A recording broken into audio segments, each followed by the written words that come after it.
Deportation of people who had come in who are banned from coming in under his order. Shouldn't that have been worked out before this order went into effect? The judge in Brooklyn, the Obama appointee judge in Brooklyn's stay of order really doesn't affect the executive order at all, because the executive order is meant to be prospective. It's preventing, not detaining.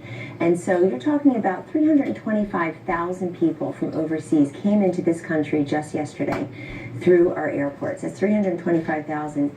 You're talking about 300 and some who have been detained or are prevented from gaining access to an aircraft in their home countries and must stay for now. That's 1%. And I think in terms of the upside being greater protection of our borders, of our people, it's a small price to pay. I am told by the officials that anyone has been detained, if there's no further threat, if they're not dangerous to this country, they can expect to be released in due course, as most of them have already. So the ones that are here will be allowed, if they're vetted, to stay. You're talking about the people who came on aircraft? Yes. Yes, if they're vetted. It's a routine screening process that they'll go through. If they are not dangerous, if they're not a threat, then they will be disposed of in a case-by-case. Their situations will be handled on a case-by-case basis. I was stopped many times, weren't you, after 9/11? I didn't resemble or share a name with or be part of any kind of terrorist conspiracy, but this is what we do to keep a nation safe. I mean, this whole idea that they're being separated and ripped from their families, it's temporary, and it's just circumstantial in terms of whether you were one of those 300 and some who was already on an aircraft or trying to get on an aircraft, as opposed to the over 3,000 children who will be forevermore separated from the parents who perished on 9/11. President Trump says if we let refugees in, the Christians will be given priority. Here he is. If you were a Muslim, you could come in. But if you were a Christian, it was almost impossible. I thought it was very, very unfair.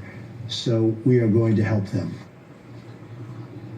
First, that's not true. I want you to take a look at this. As you can see here, in 2016, almost as many Christian refugees were admitted as Muslims. And second, President Trump is barring people from 7 countries, the ones you can see in the map, but not included on the list are Saudi Arabia and Egypt and Afghanistan and Pakistan. And Saudi Arabia is where most of the 9/11 hijackers came from. Why are they not on the list? This list of 7 countries was offered by President Obama and his administration. In 2015, well, that's never stopped you before. Well, but hold on. In 2015, Chris, Congress passed the Terrorist Prevention Act, and what it essentially did is it identified the 7 countries, an expanded list from 4, and identifying them as a threat. These are countries that have a history of training, harboring, exporting terrorists. And one thing that's very important to recognize, that whether you're the Orlando shooter, yes, he was born here, but went abroad, was radicalized on the internet. If you are San Bernardino, if you are the Sarnoff brothers in Boston, these are people who traveled abroad, were radicalized, were trained, and then came back and did their bloodletting, their massacre here on American soil. It's no different really than what happened all across Europe. And so we can't just keep on looking the other way and pretending that there aren't people out there.